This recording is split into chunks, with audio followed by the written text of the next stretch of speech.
ada 5 perintah gereja. Tetapi perintah kasih dari Yesus adalah perintah yang paling utama.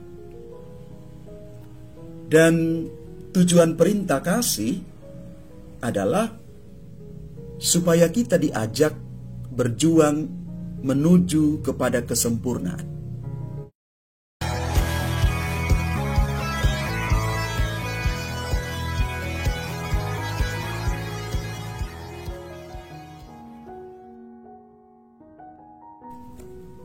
Shalom Bapak Ibu, Saudara dan Saudari, sahabat-sahabat Garam Dunia yang terkasih dimanapun Anda berada. Mari sebelum kita merenungkan sabda Tuhan, kita membacakan teks Injil Markus bab 12 ayat 28b sampai dengan 34. Sekali peristiwa datanglah seorang ahli Taurat kepada Yesus dan bertanya kepadanya, "Perintah manakah yang paling utama?" Jawab Yesus, "Perintah yang paling utama ialah, dengarlah hai orang Israel, Tuhan Allah kita itu Tuhan yang esa. Kasihilah Tuhan Allahmu dengan segenap hati, dengan segenap jiwa, dengan segenap akal budi, dan dengan segenap kekuatanmu. Dan perintah yang kedua ialah, kasihilah sesamamu manusia seperti dirimu sendiri.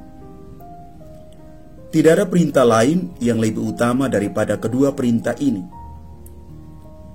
Berkata ahli Taurat itu kepada Yesus, "Guru, tepat sekali apa yang kau katakan, bahwa Dia itu esa, dan bahwa tidak ada Allah lain kecuali Dia. Memang mengasihi Dia dengan segenap hati, dengan segenap pengertian, dan dengan segenap kekuatan, serta mengasihi sama manusia seperti diri sendiri, jauh lebih utama daripada semua kurban bakaran dan persembahan." Yesus melihat betapa bijaksana jawaban orang itu, maka ia berkata kepadanya, "Engkau tidak jauh dari kerajaan Allah." Dan tak seorang pun berani lagi menanyakan sesuatu kepada Yesus. Demikianlah sabda Tuhan, terpujilah Kristus. Bapak, Ibu, Saudara dan Saudari, sahabat-sahabatku yang terkasih, ada sekian aturan dan perintah yang ditawarkan gereja kepada kita. Ada 10 perintah Allah, ada 5 perintah gereja. Tetapi perintah kasih dari Yesus adalah perintah yang paling utama. Dan tujuan perintah kasih adalah supaya kita diajak berjuang menuju kepada kesempurnaan. Hanya melalui semangat kasih, kita akan betul-betul mengalami yang namanya pemenuhan hidup iman dan kehidupan di dalam seluruh perjuangan kita tiap hari. Tanpa kasih, perbuatan kita akan sia-sia. Yesus menjadikan pola hubungan kasih secara vertikal ke atas dalam relasi kita dengan Tuhan, tetapi tidak melupakan relasi horizontal dengan sesama. Karena itu hukum kasih adalah penyederhanaan yang sempurna dari hukum Taurat dan kitab para nabi. Tujuannya supaya manusia mudah memahami, menghayati, lalu mengamalkan perintah kasih itu.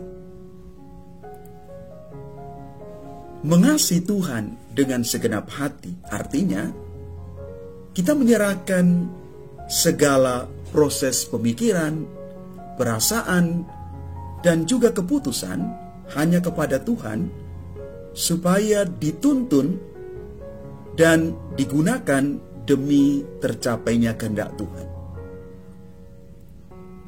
Lalu mengasihi dengan segenap jiwa artinya Kita menyerahkan segala perkara dan keinginan hanya pada kehendak Tuhan.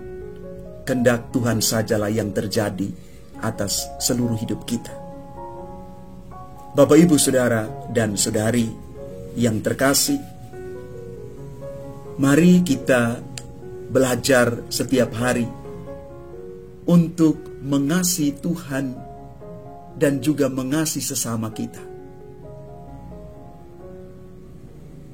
supaya apapun yang kita jalankan setiap hari betul-betul berlandaskan nafas kasih ini, dan daripadanya kita boleh mengalami rahmat berlimpah yang Tuhan berikan untuk kita sekalian.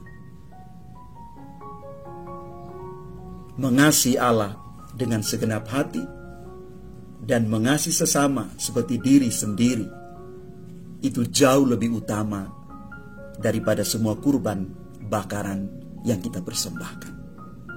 Tuhan melihat hati yang sungguh mengasihi. Tuhan memberkati kita sekalian.